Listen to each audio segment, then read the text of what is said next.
Thank you so much for watching this supplement.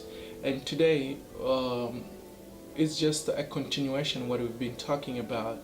And now this is something that has been talked about on social media a million times, and on the radio, on the TV, everywhere you go, you've been hearing about this. And I thought we can just sit down and talk about this and see a lasting solution. And these are the views that, after I talked to a couple of people, people who love Malawi, who love the warm heart of Africa, they contributed and see, and I think they are viable kind of solutions that can make Malawi a beautiful and a wonderful place to stay, to live in.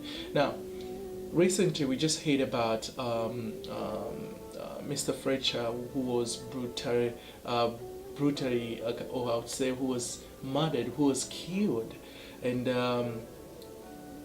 it's pretty sad that the brutal act is still at rampant right now in Malawi. And I've got some points that, after talking to a couple people, we looked at those points and see, and we think these are some of the points that can make Malawi a better place to stay, and we can make it free for our friends, our albino friends, our brothers. Now, I'll go through with you the points that we were thinking about, and what we think it's going to be one of the best ways to make sure that everything is okay in our country. First of all, I would like to point out that there were some rumors that were indicating that this act is not done by our fellow Malawians, and these rumors were saying people from our neighboring countries are the ones who are doing this in our country. But now my big question was, like, whose responsibility is this? If we are talking about people from outside the country doing this, what is our foreign affair or internal affairs security doing on this? And let's take a look at this. Point number one, to resolve this thing, to make sure that this has come to stop. A lot of people are saying that if we can look at the you remember last time, some time back, years back, we used to have the MYP, Malawi Young Pioneers, and it came a time when MDF, or Malawi Army, fought with them, and it was Operation Wezani. Now, people saying that if we can have the Operation Wezani again right now, not for the MYP, now the MDF should work with the traditional doctors in our country. I don't think we need those people right now. If we do need them, if you say that's part of our culture, but you have to understand, the implications that is happening because of them. And now, we don't need them, because this is what is happening on the ground. People are killing albinos because they want the human body parts, and they're selling these parts to these traditional doctors. Now, if not selling to the traditional doctors, but traditional doctors are advising some other people that, okay, this is the way you can get rich. This is a speedy way you can have money, or you can get promoted, or you can get highest position you want, or whatever they call it. Now, if there will be a need that our country need to have traditional doctors, why can't we have the procedures? The same way as any doctor, medical doctor, will come into the office. We need to know what exactly this traditional doctor is going to do, and they need to follow procedures. And the government should have a book of list of names, or list of these practitioners, that, okay, we've got these traditional doctors, this is what they do, and we need to monitor them all the time. It's just the same thing with the policy on medicine. We don't just give medicine to people, but there are policies that kind of restrict to how we can give the medicine to the Malawians or the countrymen. So that's number one. Operation Windsor should be there. And point number two was pointing at looking at our immigration system. Now, our immigration system has a lot of loopholes, and this point was to make sure that the immigration system it has to be tightened up. You know, the government need to know who is in the country.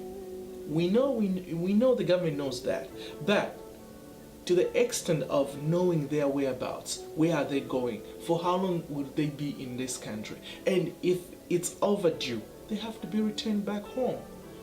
This is against the law everywhere in the world. Even when we go to South Africa, they ask you, what do you want to do in this country, on the border, on the immigration, and you have to tell them, you have to convince them. Sometimes they will send you back. They say, no, you're not going to the country. Okay, what do you want to do? Okay, do you have money? Let's see if you have money. And where are you going to stay?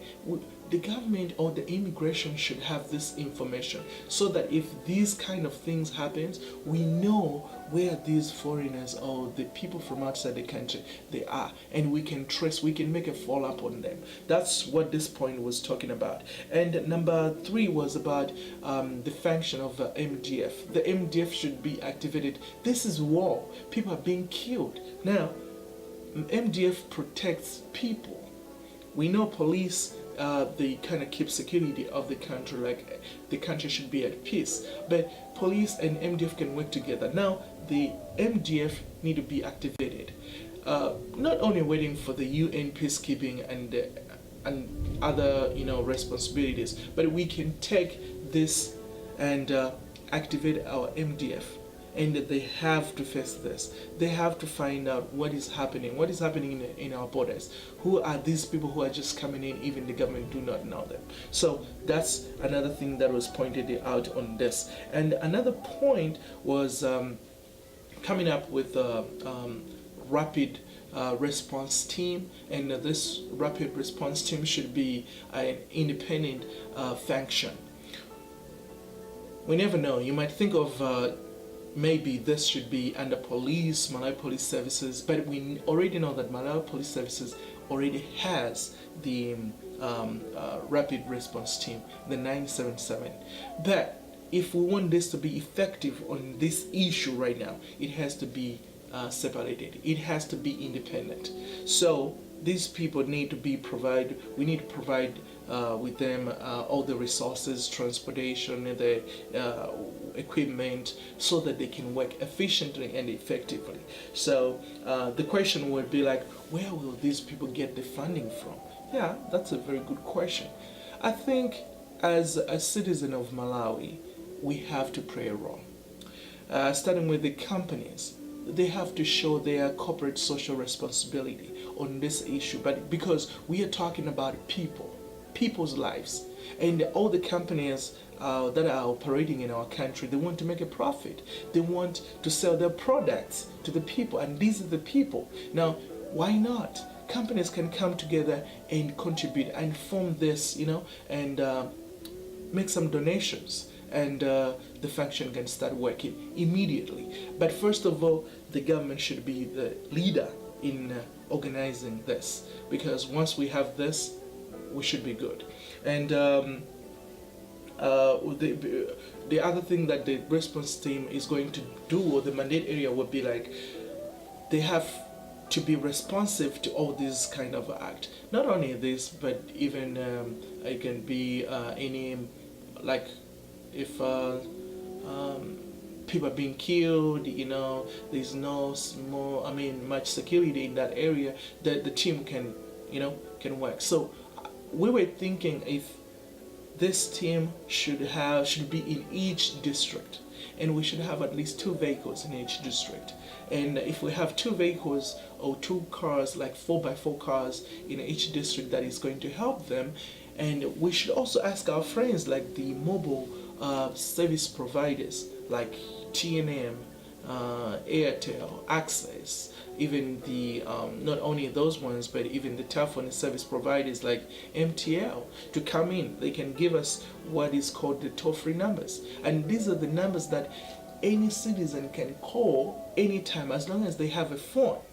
They don't need to have units or airtime in their phone. They can just make a call and say what they are seeing, what is happening. Okay, we've got this, somebody is killing, or some, any kind of criminal or anything else that is happening at that point in time concerning the killing of albinos, right? Now, the response team will be mandated to run.